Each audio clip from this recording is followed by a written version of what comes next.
J'ai trouvé la scène la plus chère et la plus inutile d'Interstellar. Ce plan de quelques secondes a coûté une fortune. Et non seulement personne ne l'a remarqué, mais surtout Christopher Nolan savait qu'il y avait une autre solution beaucoup plus simple et moins chère.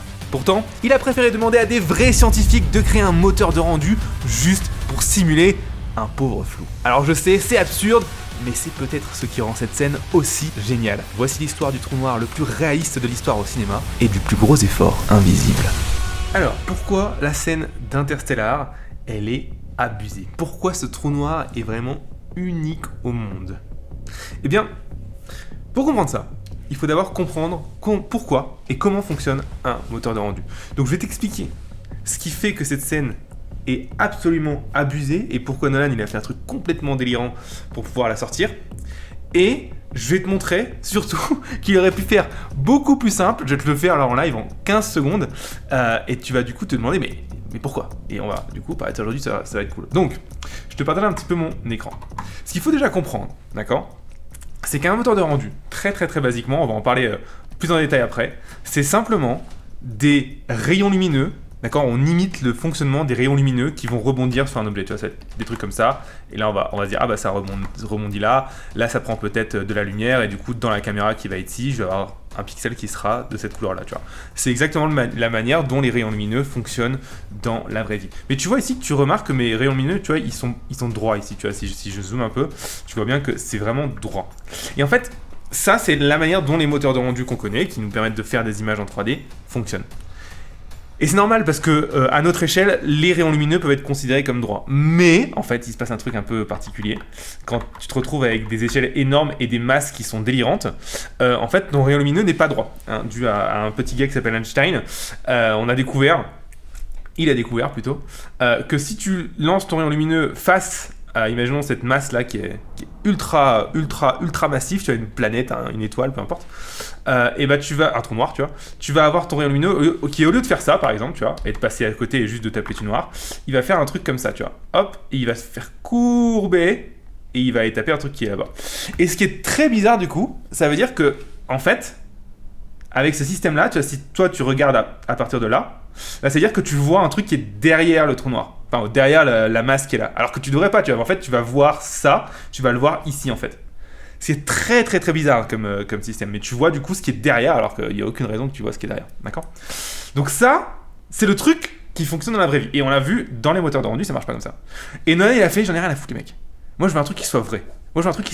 Donc, vous allez me coder un moteur de rendu qui rend les rayons lumineux courbés et non pas linéaire, non pas droit. Et ça peut paraître simple comme ça, mais en fait, il faut savoir que l'algorithme qui est utilisé pour courber les rayons lumineux, c'est un truc qui s'appelle les tenseurs, et c'est une galère à calculer sur un PC, c'est ultra lourd. Donc Nolan, il a dépensé des millions pour coder un moteur de rendu, ce qui est pas simple, hein, t'en as pas des millions dans le monde, des moteurs de rendu, t'en as peut-être 5, 6 qui fonctionnent bien, tu vois, donc c'est très difficile. Et en plus de ça,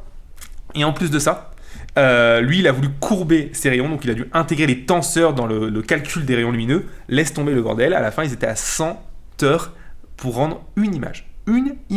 Jurassic Park, pour te donner l'idée, c'était 24 heures l'image. Ok ? Et ce qui est encore plus ouf dans cette histoire, c'est que Nolan, en fait, il aurait pu le faire comme ça, tu vois. Là, j'ai un trou noir. Je suis dans Blender, qui est un moteur de rendu classique, avec des rayons lumineux droits. Et en fait, il y a une manière de tricher qui permet de faire exactement le même effet que Interstellar, tu vois. C'est cette manière-là. Donc, si tu veux voir un petit peu à quoi ça ressemble, c'est 4 nœuds, hein, c'est ça, hein, d'accord ? Donc, on utilise en fait simplement un espèce de dégradé du noir au blanc vers le centre, et on l'inverse. Et en fait, en additionnant ça à 1 et en mettant ça dans la réfraction, ça nous donne cet effet-là qui est exactement la même chose. Et du coup, ça me permet d'enchaîner sur qu'est-ce que c'est la réfraction dans un moteur de rendu. Eh bien, la réfraction, c'est relativement simple. C'est quand tu as un objet qui va être vide, et bah, tu vas avoir la possibilité dans les moteurs de rendu d'avoir un rayon droit et de le faire se courber à l'intérieur. Enfin, pas se courber, plutôt ne pas continuer droit à l'intérieur et avoir un truc comme ça, tu vois. Et du coup, cette couleur-là, tu vois, elle va arriver ici, tu vois, dans tes yeux, si tu regardes par là. D'accord ? C'est ce qui permet d'imiter des comportements comme quand tu regardes dans un verre d'eau, peu importe, tu vois, des lentilles, de lunettes, etc. Ça marche comme ça, tu vois.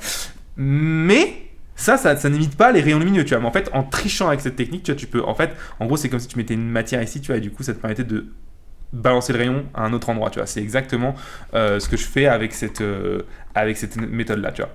Et alors, tu te dis, mais alors pourquoi Nolan, il n'a pas utilisé ça, quoi ? pourquoi Nolan il n'a pas utilisé ça, pourquoi il a voulu faire un moteur de rendu de A à Z qui lui a certainement coûté des millions, un petit budget de son film. Et ben on va le voir ensemble, tu vois, ça va être trop cool. Mais pour l'instant, du coup, avant ça, il faut que je t'explique un petit peu comment fonctionnent les moteurs de rendu dans leurs fondamentaux, tu vois. Et pourquoi, en fait, on va voir dans la construction historique des moteurs de rendu, pourquoi ça suffisait pas à Nolan au fur et à mesure, ok ? Donc, voyons les premiers moteurs de rendu. Les premiers moteurs de rendu, c'est vraiment un truc tout bête. Donc, le premier moteur de rendu de notre génération, on va dire, il s'appelait Skyline. Alors, Skyline, c'est quoi ? Skyline, c'est un moteur de rendu qui... C'est un moteur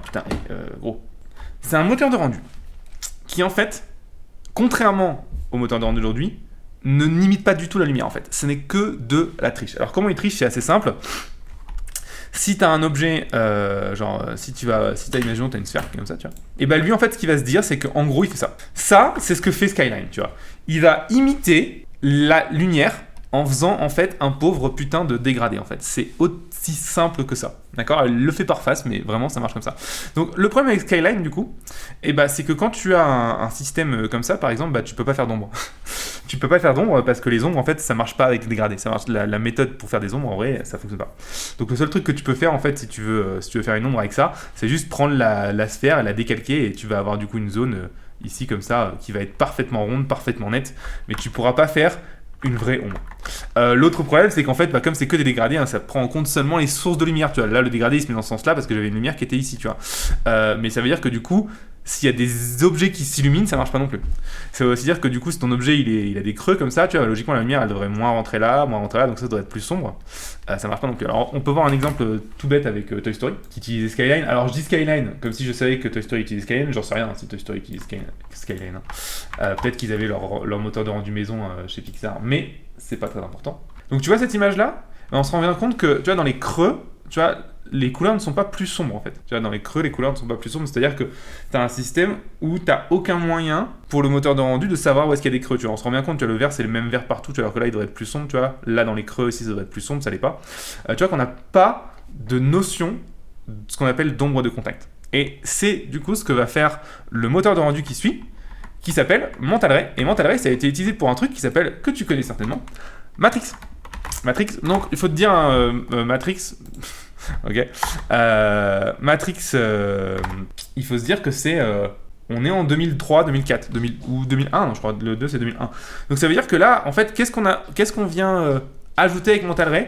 On vient ajouter les premières approximations des fameux en fait, rebonds de rayons lumineux, d'accord ? Alors c'était vraiment une approximation à l'époque parce que c'était très très très bien calculé, d'accord ? Donc on se dit, ah oui, du coup, si on a une surface qui est comme ça, si je lance un rayon lumineux, il va certainement faire un truc comme ça, puis comme ça, puis comme ça, et du coup il y aura moins de rayons lumineux qui vont rentrer là que de ceux qui vont taper là. Donc en fait au final on va avoir une zone qui sera plus sombre ici que là, d'accord ? Et on se dit aussi, mais attends, ce serait quand même... Enfin, il y a moyen de vraiment de faciliter le calcul de ça. Et du coup, en fait, on invente un truc qui s'appelle l'ambient occlusion, qui en fait juste regarde les distances qu'il y a entre les éléments. Et plus c'est proche, plus c'est sombre. Ce qui est en fait une bonne approximation de ce que ferait en fait un lancer de rayon. Et alors, je peux te montrer à quoi ça ressemble une ambient occlusion. Tu vas voir, c'est assez cool. Ça ressemble à ça. Et en fait, tu vois, c'est juste des images en noir et blanc. Et tu vois bien que le noir, tu vois, c'est noir. Où est-ce que c'est ? Et ça commence à régler déjà un sacré problème parce que même si c'est pas vraiment du lancer de rayon, tu vois, même si ça calcule pas vraiment la lumière comme la vérité, ça imite quand même le système vachement bien, tu vois. Et en fait, ce que tu fais, c'est que tu utilises ça, et en fait, tu enlèves le blanc et tu gardes que les noirs, et du coup, ça rajoute des ombres. Au top. Ok, donc là, on est en 2003, 2004, on commence à faire des trucs sacrément stylés, mais les gens vont aller plus loin, et on commence à sortir un moteur de rendu qui est le premier, en fait, finalement, qu'on va appeler moteur de rendu physiquement correct, d'accord ? Même s'il y avait eu d'autres moteurs de rendu qui faisaient des approximations, ou qui faisaient certains morceaux, il y a vraiment le premier moteur de rendu qui était 100% physiquement correct, on pouvait plus tricher dedans, on voulait vraiment copier la réalité, en sachant qu'on copiait la réalité sur Terre, donc la manière dont les rayons lumineux fonctionnent sur Terre. Et ce moteur de rendu, c'est Arnold. Alors, Arnold, tu sais certainement pas ce que c'est, mais en fait, Arnold, c'est ce qui a été utilisé pour rendre, par exemple, The Amazing Spider-Man 3. Non, pas 3, premier. The Amazing Spider-Man, qui est sorti en, simplement, du coup, 2010, 12, 9 ? Je sais qu'Arnold a été créé en 2009. Alors, Romain du futur ici, non, Arnold n'a pas été créé en 2009, il a été créé en 1997, mais il a été intégré dans l'industrie entre 2006 et 2009, ce qui est quand même un petit peu différent. Voilà. Il faut bien te rendre compte que toi, en tant que spectateur, tu te rends pas compte de tout ça. Tu vois, entre Matrix et The Amazing Spider-Man, tu te rends peut-être compte que c'est plus joli, mais tu te rends pas compte que toute la méthode et technologie derrière a changé, tu vois, sur The Amazing Spider-Man, je crois. Je sais pas si c'est leur premier film à Arnold qu'ils ont fait, mais je sais que c'est un film qu'ils ont beaucoup marketé. Donc Arnold, premier moteur de rendu à lancer de rayon, et là les gens se disent putain mais c'est ouf, en fait du coup tous les moteurs de rendu commencent à intégrer ces lancers de rayon, donc c'est le cas pour V-Ray, Octane, Redshift, Cycle dans Blender, etc., etc. Donc là le moteur de rendu sur lequel je t'ai montré ça c'est un moteur de rendu à lancer de rayon qui fonctionne comme Arnold. Le moteur de rendu lancer de rayon, comme j'ai dit, ça imite la manière dont les rayons fonctionnent sur Terre, c'est-à-dire que les rayons vont être lancés d'une source lumineuse et vont rebondir sur certaines surfaces, et en fonction de où est-ce qu'ils vont arriver et où est-ce qu'ils vont taper, ça va te donner finalement un potentiel lumineux, tu vois, à quel point on éclaire cette surface. Bon, c'est cool, mais ce qu'il faut se rendre compte, c'est que pour Nolan, ça ne suffit pas. Parce que pour Nolan, il se dit, mais attends, moi, ok, je suis content, j'ai mes rayons qui sont physiquement corrects, mais il dit, mais moi, dans la vie, ça marche pas comme ça. Dans la vie, les rayons ne sont pas droits. Dans la vie, les rayons, ils sont courbé, tu vois. Si j'ai une masse, aussi petite soit-elle, tu vois, le rayon devrait être courbé par cette masse, tu vois, même si là j'ai une télé, tu vois, et bah logiquement, si j'ai un rayon lumineux qui arrive ici, il devrait pas être parfaitement droit, d'accord. Il devrait un tout petit peu se courber à cause de la télé. D'accord. Alors évidemment, pour nous c'est négligeable parce que les masses et les poids sont tellement faibles qu'en fait ça change rien. Mais quand tu commences à faire des trucs comme des trous noirs, là, je peux te dire qu'en termes de masse, on est sur un autre délire, d'accord. Et du coup, là, Nolan, il a deux choix, et il se dit, bah en fait, où je peux le faker. Je sais très bien qu'on peut le faker, c'est très facile à faire. Je te l'ai montré, tu vois, si moi je sais le faire en un quart d'heure sur mon ordi, lui il sait le faire avec une équipe de VFX sans problème. Mais le truc c'est que Nolan, tu vois, c'est pas un réal qui est là juste pour l'image, tu vois. Et on se sent bien dans ses œuvres qu'à chaque fois il veut aller plus loin. Et là, Nolan, ce qu'il fait du coup, c'est qu'il demande la création d'un moteur de rendu qui gère l'implémentation d'avoir des rayons lumineux qui soient courbés, donc avec ces fameux tenseurs. Et ça lui coûte une fortune. Ça, c'est vraiment ultra compliqué pour rien. Mais par contre, en fait, ce qu'il a fait, c'est qu'il a créé à ce moment-là, visuellement, l'image la plus photoréaliste et la plus proche de ce qu'on verrait si on était à côté d'un trou noir de l'humanité. Donc c'est ça qui est ouf, c'est que même, tu vois, des documentaires sur les trous noirs ont jamais réussi à faire des images qui soient aussi proches de la réalité. Et ça je pense que Nolan, on peut vraiment lui accorder ça, quoi. Quand il fait un truc, il le fait jusqu'au bout. Et perso, tu vois, même si sur la surface on pourrait trouver ça un peu con et vraiment penser que c'est une fuite de thunes, quoi, et de talent, c'est vraiment utiliser ça pour rien en fait, alors qu'on pouvait le faire autrement. Mais en fait non, parce que au final il a créé avec ce film cette séquence là, la séquence de Gargantua, il a créé la représentation de fiction d'un trou noir la plus proche de ce qu'on verrait en vrai aujourd'hui avec nos connaissances actuelles. Et ça avait jamais été fait auparavant.